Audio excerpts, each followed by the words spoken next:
บอดกันไว้บ่ได้อีกเพียงครั้งเดียวครั้งเดียวดวงใจ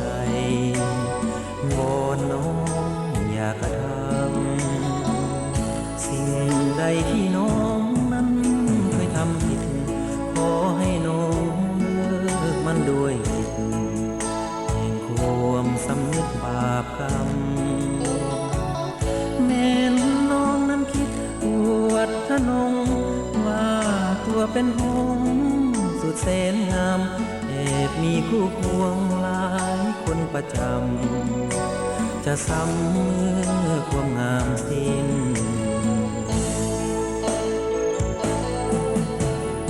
อายอยู่คงกับน้องด้วยใจก็ควรเอาใจเลิกไปสร้างหอยมนทิน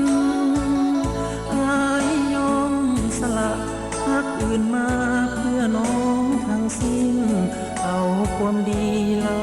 งห้อยมนทินให้จะยามมินบ่หวันบ่ไหวอีกเพียงหนึ่งครั้งถ้ายังให้เกิดหักอายนี้ก็คงระเบิดแต่พังความหวังทลายแม่น้องนักแท้จงคิดดูแอบไปมีสู้บาปเท่าใดแต่มันแล้วมาอายยอมอภัยแต่นี้ต่อไปขอน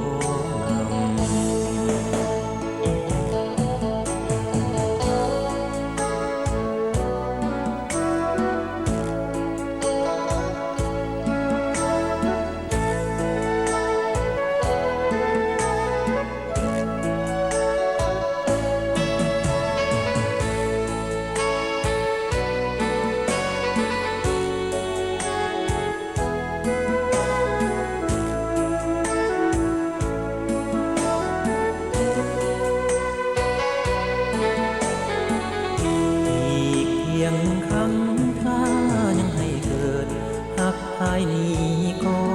คงระเบิดแตกพังความหวังทลายแม่น้องนักแท้จง